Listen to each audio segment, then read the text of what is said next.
السلام عليكم اخوان، شلونكم؟ موضوعنا اليوم عن القفل مال الكيلون، شلون تفتحه باسهل طريقة وتوديه لابو المفاتيح يسوي لك واحد جديد، يعني يرهم لك المفتاح على القفل مال السيارة.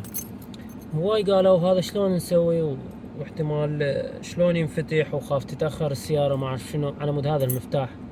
ان شاء الله واضح. لا لا تتأخر ولا فد شي، انا اسف. الدنيا يعني تقريبا راح يصير دنيا الليل، وردت اصور هذا الفيديو على مود تستفادون من عنده. هسه راح اشوفكم شلون ينفتح هذا الكيلون، وتخلي بس هذا المفتاح تخليه عند ابو المفاتيح هو والكيلون. يعني شغله سهله وبسيطه وسريعه. شلون تخلي عند ابو المفاتيح، تروح تخلص شغلك والنوب ترجع له، تلقاه كامل ويشتغل طبيعي. تابعوا الفيديو على مود تعرفون شلون ينفتح. هسه هاي اللي فتحنا، هاي اول بداية الاستيكة اللي هي هاي كانت هنا اللي بالباب، سهلة حيل. فتحناها والنوب نجيب سبانة 10 اللي هي هاي سبانة 10، خليها ونفر ونفر.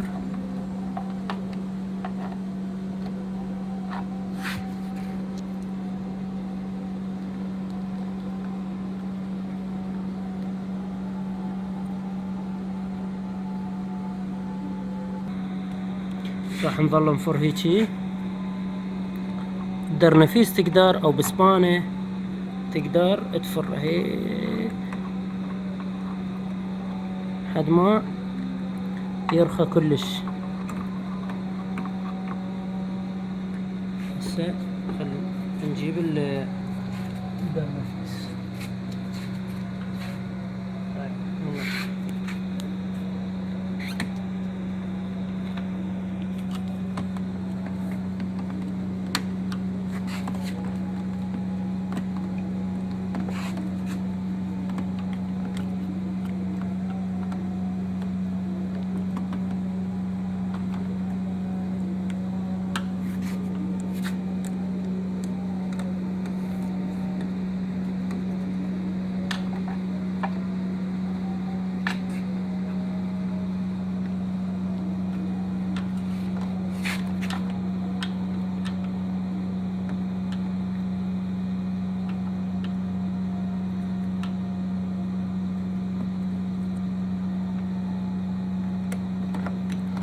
انفتحت، شوف ايش قد سهلة. انفتحت بسهولة حيل.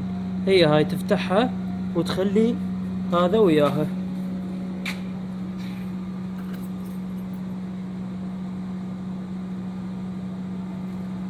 تخلي هذا المفتاح وياها، تنطيها لابو المفاتيح وتروح. هو بعد يعرف شغله، يسوي لك اياها ويرتب لك اياها. وبالشد مالتها همين كلش سهل. الشد مالتها كلش سهل.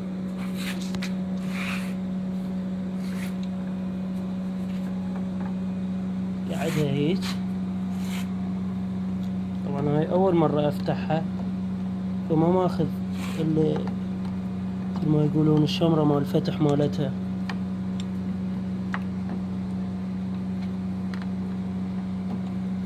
قعدت. هاي نسحبها.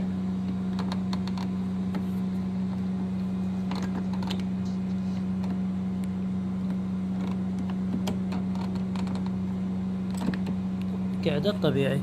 تبقى تشد هذا البرغي نفسه. هذا البرغي اصلا حتى ما يطلع من مكانه. شده، تريد بدرنفيس تشده او بسبانة. هسه انا شديته هيك خلاص. نضبه بالسبانة شوية على مود يقوى. ضبة صغيرة بالسبانة. هسه شو نسوي؟ هسه نتأكد هذا قاعد بمكانه لو ما قاعد.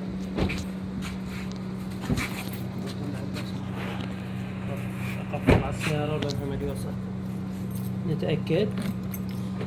قفلت، شوف الجامن سد. بعد ما تنفتح. انفتحت، يعني القاعدة مالته طبيعية. هسه شفنا الكيلون شلون ينفتح وش قد سهل.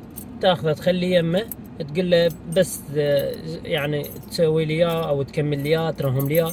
هم يعرفون اهل المفاتيح على مود تصير اول شيء اقل كلفه عليك، ثاني شيء على مود اسهل الك هو وان شاء الله واضحه. وردت افيدكم بهاي بس. اخوكم حسن مسيباوي، في امان الله. تنسى الاعجاب والاشتراك في القناة.